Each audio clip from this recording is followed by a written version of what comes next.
கும்ப ராசி. இந்த கும்ப ராசிக்காரங்களுக்கு நல்ல ஒரு பதிவு இருக்கு. இந்த பதிவு நம்ம ஏற்கனவே சொல்லியிருப்போம். இவங்களுக்கு வந்து பார்த்தீங்கன்னா, ஏகப்பட்ட பிரச்சனைகள் அப்படின்றத ஒரு கான்செப்ட்ல சொல்லியிருப்போம். இப்ப இவங்களுக்கு அடி மேல அடி, சரியான அடி வந்துச்சுன்னு சொன்னோம் இல்லையா? அந்த அடி வந்து பார்த்தீங்கன்னா, ஜென்மத்தில இருந்த சனி பகவான் தான் குடுத்தாரு. இப்ப ஜென்மத்தில இருந்து அப்படியே வெளிய வர போறீங்க. அடி மேல அடி வந்துச்சு இல்லையா? அதுல நல்ல செட்டில் ஆனவங்களும் இருக்காங்க. எதுல? கும்பராசியில. ஜென்ம சனி குடுக்கவும் செஞ்சிருப்பாரு. இப்ப அதுலேருந்து இன்னும் கொஞ்சம் உங்களுக்கு நல்ல டெவலப்மெண்ட் ஆகுறதுக்கு 2ல சனி வராரு இல்லையா? அப்ப 2ல சனி வரக்குள்ள எக்ஸ்ட்ரா ஃபோர்ஸா நீங்க ஓடணும். அப்ப ஓடுறதுக்கு தனச்சனின்னு ஏற்கனவே சொல்லிப்போம். தனச்சனி, பணச்சனி. அப்ப 2த்தையுமே உங்களுக்கு குடுக்க போறாரு. அதாவது போங்க சார் நீங்க வேற சும்மா அப்படி சொல்லிட்டு நீங்க நிறைய பேர் சொல்லியிருப்பீங்க. ஏன்னா ரொம்ப வெறுத்து போயிட்டீங்க. லைஃபே வெறுத்து போயிட்டீங்க. அதனால என்ன சொன்னாலும் அட போ நீங்களும் வந்து எல்லா மாதிரிதான் புருடா விடுறீங்க அப்படின்லாம் நிறைய பேர் சொல்லியிருப்பீங்க. இப்ப அனுபவிச்சவங்களுக்கு இந்த பயிற்சி பலன் நல்லாவே தெரியுங்க. ஏன்னா அவங்களுக்கு உண்டானது வந்து கண்டிப்பா உங்களை வந்து சேரும். ஸோ அதுதான் வந்து சனி பகவான். இப்ப சனி பகவான் வந்து முற்றிலும் மாறுபட்ட ஒரு கிரகம். அவரை மாதிரி கொடுக்கறதுக்கு ஆளே கிடையாது. இனி வரக்கூடிய காலம் நல்லா இருக்கணுமா அப்படின்னு கேட்டீங்கன்னா கண்டிப்பா நல்லா இருக்கும். அதுக்கு சனி இந்த இடத்துல வரப்போறார். எங்க வரப்போறாரு? நமக்கு 2ல் வரப்போகிறார். அப்ப 2ல சனி. இப்போ நம்ம போட்டிருக்கோம் பார்த்தீங்களா? அடி மேல் அடி. என்னென்ன பிரச்சனை வந்துச்சு? ஸோ குறிப்பாக வந்து பார்த்தீங்கன்னா கணவன் மனைவி இதில் தான் அவங்க நிறைய ப்ராப்ளம் ஃபேஸ் பண்ணாங்க. என்ன சொன்னாலும் கணவன் மனைவியிடையே வந்து பார்த்தீங்கன்னா காரசாரமான விவாதம். நீயா நானா அடி, பயங்கரமான அடி. அதில் தான் அடிச்சுப்பாங்க. நிறைய பேர் அடிச்சுட்டு ரத்த காயம்லாம் வந்திருக்கு. ஸோ இதில் கும்பசனிக்கு வந்து பயங்கரமான பிரச்சனைலாம் இருந்துச்சு. நிறைய பேருக்கு வந்து பார்த்தீங்கன்னா அஃபையர் நம்ம ஒரு விஷயம் சொல்லியிருந்தோம். அந்த அஃபையரை வந்து இந்த கும்பசனியில் கொடுத்துருப்பாரு. ஸோ உங்களை தேடி போயிட்டு இன்னொருத்தவங்களை விரும்புறது இதெல்லாம் வந்து நடந்திருக்கும்.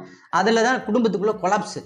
அது பேர் கள்ளக்காதல் அப்படின்றத நம்ம குறிப்பாக சொல்ல முடியும். ஏன்னா கள்ளம் அப்படின்னாலே சனி தான். அப்போ கள்ளம்ன்றது வேற ஒருத்தவங்ககிட்ட வர்றது தான் அந்த கள்ளக்காதல். அதில் வந்து நம்ம உஷாராக இருந்துக்கணும். இதில் வந்து பார்த்திங்கன்னா நிறைய பேருக்கு வந்து பார்த்திங்கன்னா கோர்ட்டு கேஸு, வம்பு வழக்கு, நிறைய பேர்கிட்ட வந்து பார்த்திங்கன்னா இல்லீகலாக வந்து கான்டாக்ட் பண்ணி பணம் பறிச்சது, நிறைய பிரச்சனைகளை வந்து அவங்க ஃபேஸ் பண்ணாங்க. இப்போ இதில் எல்லாத்துக்குமே வந்து பார்த்திங்கன்னா முக்கியமாக தகராறு, வாய் கொடுத்து வாய், அதாவது சண்டை வளர்த்துனது. இப்போ சாதாரணமாக ஒரு ஃபேமிலி இருக்குன்னா அந்த ஃபேமிலிக்குள்ளேயே வந்து பார்த்திங்கன்னா நிறைய சண்டை வந்துடும். நீயா நானுன்னு சொல்லிட்டு போட்டி சண்டைலாம் வரும். அப்பா மகனை திட்டுறது, மகன் அப்பா திட்டுறது, இல்லை வெளியே கழுத்தை பிடிச்சி வெளியே தள்ளுறது, நிறைய பிரச்சனைகளை வந்து அந்த குடும்பத்தில் வந்து யூஸ் பண்ண நிறைய பேர் வந்து பார்த்திங்கன்னா இந்த கும்ப ராசிக்கு ஜென்மசனி வரக்குள்ள அப்பா அம்மாவை அனாதாசிரமத்துக்கு அனுப்புனது, அதே டைமில் வந்து பார்த்திங்கன்னா மகன் வந்து அவர் அடிக்க வந்தது, இதெல்லாம் நடந்திருக்கும். அப்போ வந்து பார்த்தீங்கன்னா ஒரு பாவக்கர்மா அதிகமாக வரும். இப்போ உங்ககிட்ட காசு இருக்குது, அந்த காசு வந்து என்கிட்ட இருக்குது இந்தா வச்சுக்கோ அப்படின்னு நீங்கள் நல்லது பண்ணிங்கன்னா நல்லது பண்ணும். என்கிட்ட காசு இருக்கு வேணுமா உனக்கு அப்படின்னு நக்கலாக நம்ம நையாண்டியாக இருந்தோம்னா அப்போ அந்த சனி பகவான் நிச்சயமாக நமக்கு வந்து அடிமேல் அடி கொடுத்துருப்பாரு. இதெல்லாம் நிறைய பேருக்கு நடந்துச்சு. இந்த கும்பத்துக்கு வந்து நிறைய பிரச்சனைகளை அவங்க ஃபேஸ் பண்ணாங்க. எங்கே போனாலும் கஷ்டம் கஷ்டம், எங்கே போனாலும் திட்டுறான், உதைக்கிறான், அடிக்கிறான், ஒரே தொல்லை. கடைசியில் என்ன பண்ணுறேன்னே தெரியாமல் என்னுடைய தாட் எப்படின்னா தற்கொலை எண்ணத்துக்கே போயிட்டேன். அதாவது ஜென்மசனி வரக்குள்ள தற்கொலை எண்ணம். அப்போ தற்கொலை எண்ணத்தில் அடி கொடுத்தாரா? அப்போ அந்த எண்ணத்தை தூண்டுறது அவர் தாங்க. அதெல்லாம் வந்து நீங்கள் மீண்டு எழுந்து வரீங்க.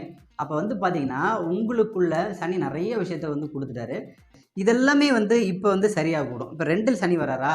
ரொம்ப வந்து எதர்ச்சியான ஒரு விஷயத்த வந்து உங்களுக்கு கொடுக்க போகிறார். ரொம்ப வந்து உங்களுக்கு தேவையான விஷயத்தில் 2ஆம் இடத்துல கூட தனசனி. அப்போ தனச்சனின்றது கண்டிப்பாக ஸ்கோர் பண்ண வைப்பார் உங்களுக்கு. அப்போ பணம் வரும், பொருளாதாரம் உயரும். அப்போ குறிப்பாக வந்து பிஸ்னஸ் பண்ணுறாங்க இல்லையா, அவங்களுக்குலாம் நல்லாவே இருக்கக்கூடும். அப்போ அடிமேல் அடி வாங்கினவங்களாம் யோகம் தாங்க. இப்போ சனி வந்து பார்த்தீங்கன்னா ஒரு கஷ்டத்தை தூண்டுவார். அந்த கஷ்ட காலத்துலேயும் நீ நல்லது பண்ணுறியா இல்லை கெடுதல் மட்டுமே பண்ணுறியா, இதை 2த்தையும் வந்து நோட் பண்ண வைப்பார். இப்போ நீங்கள் நல்லது பண்ணிட்டீங்கன்னா அடுத்து 2ல் வராது இல்லையா, இங்கே தூக்கிட்டு போவார்.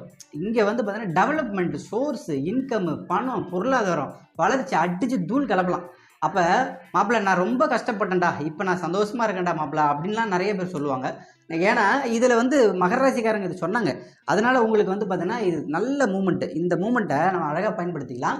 ஸோ இந்த தனச்சனி கண்டிப்பாக தனச்சனி வந்து நல்ல ஒரு உயரத்துக்கு வந்து உங்களை கொண்டு போய் விடும். இதில் நீங்கள் நம்பிக்கையாக நீங்கள் இறங்குனீங்கனாலே போதும். எந்த ஒரு விஷயத்துலையுமே வந்து பார்த்தீங்கன்னா உங்களுக்கு வேகமாக செயல்படுறதுக்கு இதே சனி உதவி பண்ணுவார். அப்போ வந்து விவேகம், வேகம், ஏன்னா அந்த 2ஆம் இடத்து போல் உங்களை வந்து அப்படியே மேலே கொண்டு வருவார். ஸோ முன்னாடி இருந்த அடி மேலே அடியை இப்போ வந்து பார்த்தீங்கன்னா ஒரு டைலாக் இருக்குல்ல, அடி மேலே அடித்தா அம்மியும் நகரும். இதுதான் இந்த செகண்ட் வந்து உங்களுக்கான செகண்டு. இப்போ மார்ச் 30 வந்து பார்த்தீங்கன்னா உங்களுக்கான நேரமாக துவங்கக்கூடும். ஸோ கும்பராசியை பற்றி நிறைய கிளாரிஃபிகேஷன் வந்து நம்ம போன பதிவில் போட்டிருப்போம். அதையும் பாருங்கள். இப்போ இதில் வந்து பார்த்தீங்கன்னா உங்களுக்கு தனித்திரு விழித்திரு அந்த மாதிரி பார்த்தீங்கன்னா நீங்கள் கரெக்டாக இருந்தீங்கன்னா சூப்பராக கொடுக்க போகிறாருங்க. இதில் எந்தவித மாற்று கருத்துமே இல்லை. முக்கியமாக வந்து பார்த்தீங்கன்னா தொழில், வேலை, முன்னேற்றம், அதாவது வெளிநாட்டில் இதுலேயும் முன்னேற்றத்தை கொடுப்பார். இந்த குழந்தை விஷயங்கள்லையும் நல்லது பண்ணுவார். குறிப்பாக வந்து பார்த்தீங்கன்னா கணவன் மனைவி இருக்காங்க இல்லையா, அவங்களுக்கெல்லாம் நிறைய பிரச்சனை நம்ம ஏற்கனவே சொல்லிட்டோம். அப்போ அதை வந்து நம்ம என்ன சொன்னோம், குடும்பத்தில் வரக்குள்ள சனி பகவான் வந்து பார்த்தீங்கன்னா போன ட்ரிப் இருந்த பிரச்சனைகள்லாம் இருக்கு இல்லையா, அந்த அஃபையரு, அந்த பிரச்சனை, லவ், அது எல்லாத்தையுமே வந்து உள்ளே கொண்டு வந்து அப்படியே தெளிவுபடுத்துவார். உங்களை தெளிவுபடுத்தி அடுத்த கட்டத்துக்கு உங்களை கொண்டு போகிறதுக்கு இந்த சனி தான் உங்களுக்கு உதவியாக இருக்க போகிறார். ஸோ கும்ப ராசிக்காரங்க ரொம்ப ஹாப்பியான மூமெண்ட்டாக இதை வந்து எடுத்துக்கலாம். ஸோ உங்களுடைய கட்டங்களும் திட்டங்களும் நன்றாக இருந்தால் நலம் பெறுவீர்கள். நன்றி, வணக்கம்.